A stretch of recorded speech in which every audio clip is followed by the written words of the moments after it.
I don't think that the Lord and all of his disciples could have stopped the Lakers. This team, this organization, this city, the Lakers are NBA champions once again. Your drive is there to be the best. The night and the championship belong to the Los Angeles Lakers. You're now tuned in to the Lakers Source Podcast. What's up, everybody? It's your host, Rance G, with another episode of the Lakers Source Podcast Fast Break. If you would, please like the video, subscribe to my channel, and follow me on Twitter at Lakers Source, and I'll keep everybody up to date on all the latest Lakers news and rumors. So today's video I'm going to do a little bit differently. I'm going to go over the usual rumors and news quickly before I get into my topic of the day.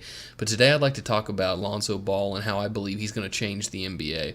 And I'm not going to give anything away because I'll go into that here in a minute, but that's kind of the focus of today, so stay tuned. I'm going to go over some news and some rumors real quick, and then I'll get into why I do believe Lonzo Ball is going to change the NBA from how it is currently being played. So, as most people have seen, the Lakers met with Derrick Rose today, trying to get him to come and be our backup point guard to help mentor Lonzo Ball. I'm all for that. I think that'd be a great addition. We need a veteran. I think Magic said last week, whenever we had the KCP press conference, that he's looking forward to getting a veteran. He's not really interested in getting a young guy to be a backup point guard. And he wants somebody that can actually teach Lonzo, the ins and the outs of an 82-game season and also preparation, things like that. I think Derrick Rose is a good player. If it wasn't for his unfortunate injuries, Derrick Rose would be one of the best players in the NBA still to this day. He's only 28 years old.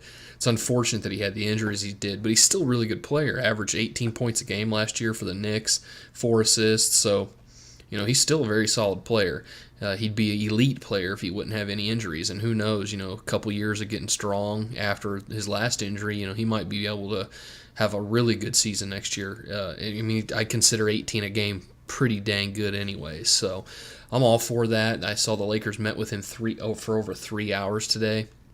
So that's good, and I think this is a really big test of the front office and see what they can do as far as pitches to free agents go. I know that he was close to signing with the Cavaliers, and then the Lakers wanted to get a meeting with him. They did. They met with him for, like I said, 3 hours.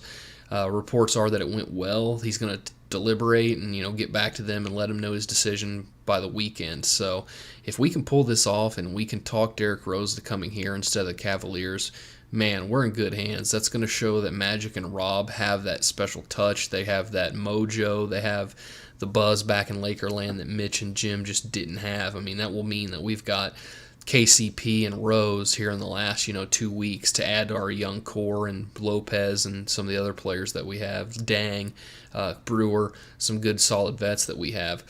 So it's, things are looking up in Lakerland. I know that we're also looking at Ian Clark. So let's say Derrick Rose doesn't work out. We're looking at Ian Clark from the Warriors. Another solid player. He'd probably be my second option if we don't get Rose. Hopefully we can move quickly and get Ian Clark signed if that doesn't work out. Another thing, kind of lesser news, but Kyle Kuzma actually got a shoe deal from Nike today. Happy for him. Good on you, Kuz. Good to see that. I'm glad that you got a deal, and I'm sure his summer league performance really helped him land that. Man, he lit it up. He did so well in summer league, and for all the people that are upset about the D'Angelo Russell trade, just stop. Just move on. We got Brook Lopez and Kyle Kuzma for him. We won that trade hands down. So hopefully he develops and keeps developing. He looks like Scottie Pippen 2.0 out there, so hopefully he can keep it up and he'll be a really good addition to the Lakers. If he keeps playing like this and shooting like he did in the summer league and he can hit that long shot, he'll cut into Randall's minutes, and we might even see something like Randall being packaged with Dang to get rid of Dang's contract at some point this season. So that'll be something to watch. But into the topic of the day. I'm not going to touch on this too much because I think it's going to be pretty clear when I start explaining why I think this, but I think Lonzo Ball is going to change the NBA. And why I say that is the NBA goes through these stages every 10 years or so, or even, now we're in a day and age where things move so quickly, technologically, politically, entertainment, everything. Music, it all moves so quick these days. So I think the culture and society is all going to, work along with how the changes in basketball is going to happen, sport and all sports even. So in the NFL, I'll start with this. The NFL was always a defense and run first league. Run first. Well, now we've seen it transition to a pass first league. If you got a good quarterback, you're going to be competing, and the best quarterbacks usually are the ones that are winning Super Bowls. So how I think that's going to affect the NBA is we saw, with Jordan, with Kobe, with Shaq, we had the dominant one player, kind of the one solo leader that can just take over a game and be the focus and be the one-on-one, dominating force to take over games and help win and just put, good solid role players around him.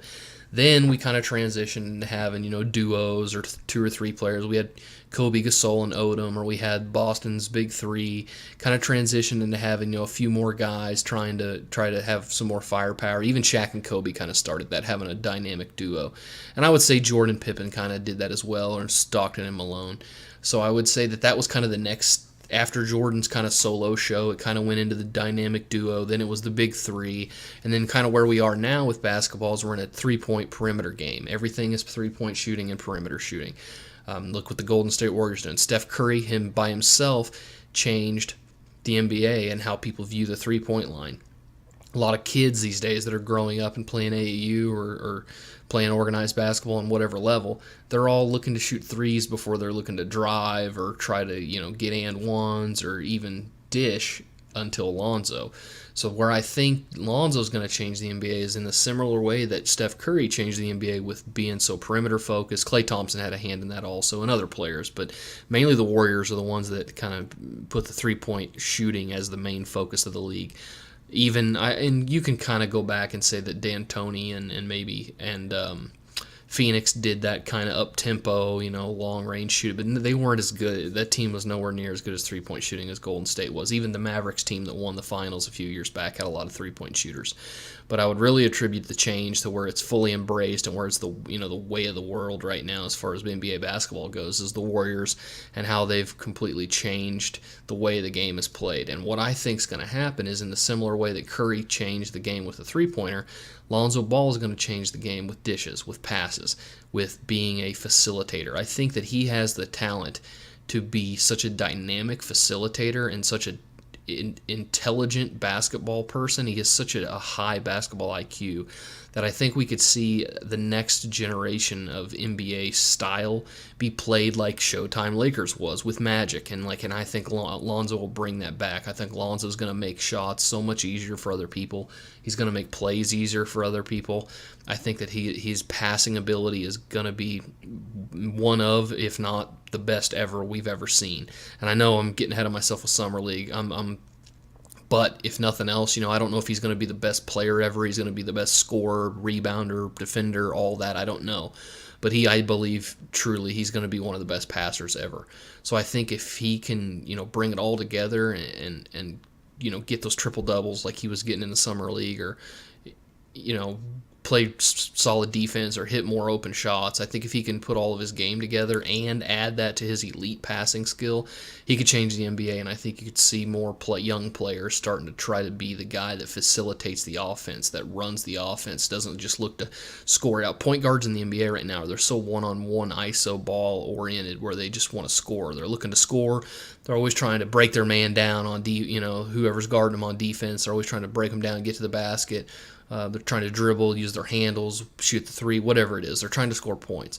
I think Lonzo could bring back that traditional point guard that we saw that also has some flair like the new guys do, but also have, the Showtime passing like Magic did. So that's exciting. And I think if we get some talent around him and let him fully be able to showcase his abilities of passing, get a couple stars this next summer, and Ingram and Nance and Kuzma and all these other great players that we have around him keep continuing to improve, I think Lonzo's going to be, a 12 assist a night guy easily here in the next couple years. So that's exciting, and I think that he could really bring that back, and he can really make passing cool. That it's been a while. Like Chris Paul's been kind of the guy that has been known as like the point guard, the player's point guard, but he's still really ball dominant. Lonzo doesn't have to do that. Lonzo can play within, the flow of the game, and he knows when to have the ball, when not to have the ball. He makes, I mentioned this the other day, he makes a pass before the pass.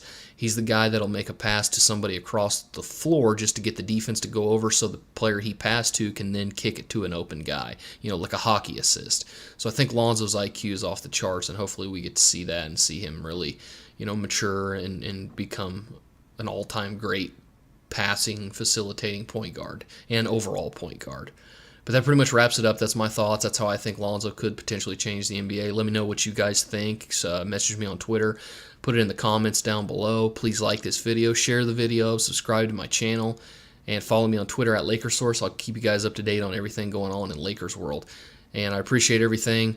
If you got anything you want to add to the conversation, like I said, just comment, message me on Twitter, and I'll chop it up. We'll talk some Lakers basketball.